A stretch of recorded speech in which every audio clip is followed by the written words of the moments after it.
এই শোনো, আমাদের লাভ হয় কখন? এই সিনা বলো তো, লাভ হয় কখন? লাভ হয় কখন? মানে ক্রয় মূল্য বেশি হলে না বিক্রয় মূল্য বেশি হলে লাভ হয়? বেশি হলে লাভ হয় ক্রয় মূল্যের থেকে, ঠিক আছে? আর ক্ষতি হয় বিক্রয় মূল্য কম হলে। কম হলে না? তাহলে বলছে যে আমার কি করতে হবে, লাভ বা ক্ষতি হবে কিনা? টাকায় 5টি দরে কিনে 4টি দরে যদি বিক্রয় করে, 1 টাকায় 5টা কিনেছে, 1 টাকায় 4টা বেচছে, লাভ হবে না ক্ষতি হবে? তাহলে আমরা বের করি একটির বিক্রয় মূল্য,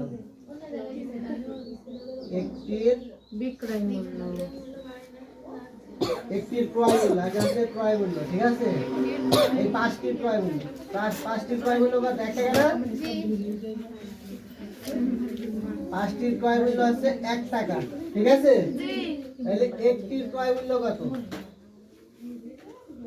এই কত হবে? একটির ক্রয় মূল্য 1/5 টাকা, ঠিক আছে? এবার কি আমার লাভ না ক্ষতি বিক্রয় মূল্য বের করতে হবে? দেখো ও 60টা বেচেছে 1 টাকায়, 60টির বিক্রয় মূল্য কয় টাকা? 1 টাকা না? 1 টাকা। অতএব একটির বিক্রয় মূল্য 1/4 টাকা। তোমরা বলো তো এই সংখ্যাটা বড় না এই সংখ্যাটা বড়? কোনটা বড়? এই সিনা কোনটা বড়? 1/5 ওইটা। মনে জানা আছে কোনটা বড়?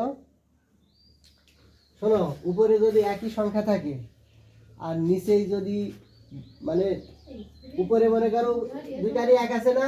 এটারও 1, এটারও 1। উপরে যদি একই সংখ্যা থাকে, নিচে যার বড় সংখ্যা থাকবে সে ছোট হবে,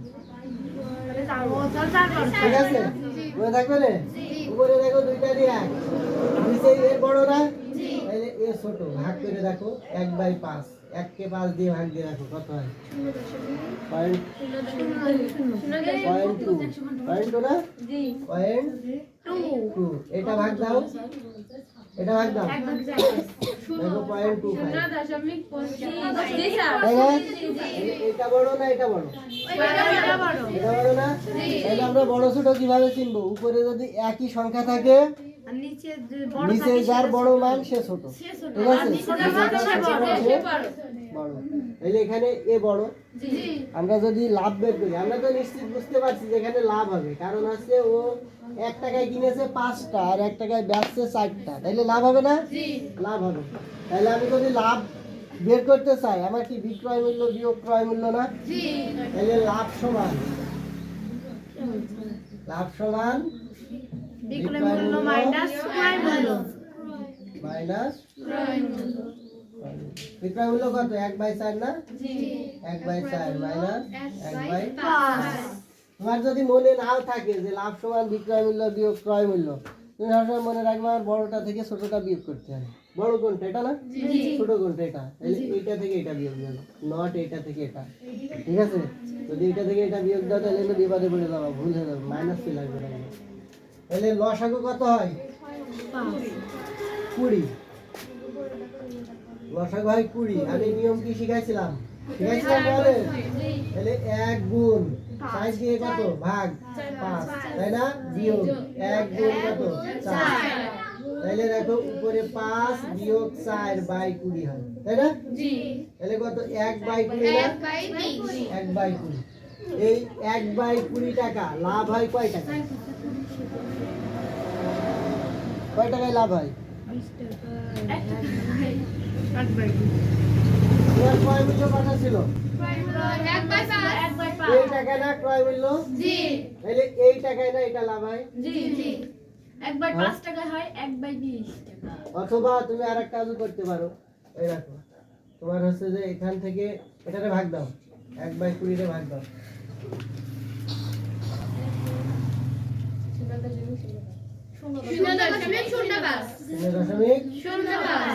0.05। এত টাকা কিন্তু লাভ হয়, ঠিক আছে?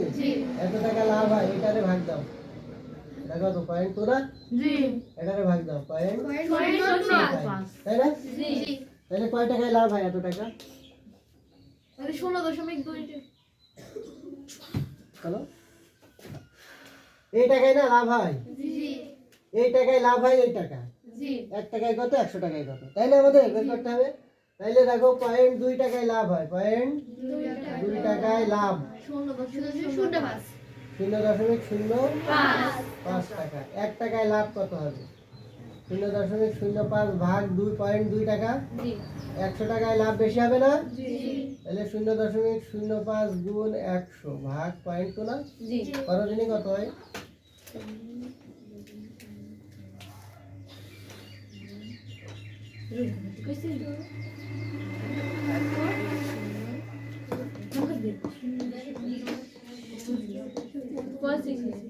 পঁচিশ না? 25 আছে সিনা? 25 টাকা সমান 25%।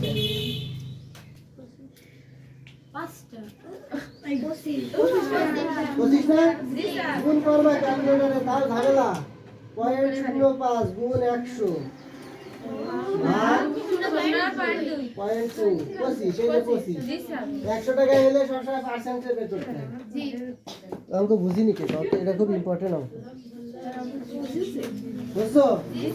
আবার আমি বলি, দেখো আমার ক্রয় মূল্য আছে 1 টাকায় 5 টাকা, তার মানে 5 টাকা ক্রয় মূল্য কয় 1 টাকা, একটার ক্রয় মূল্য 1/5 টাকা, তাই না?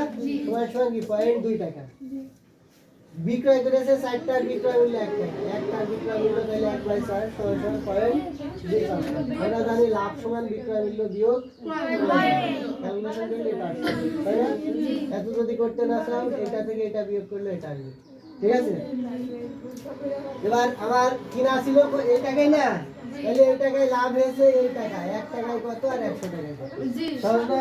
উঠাইছো? ওঠাও।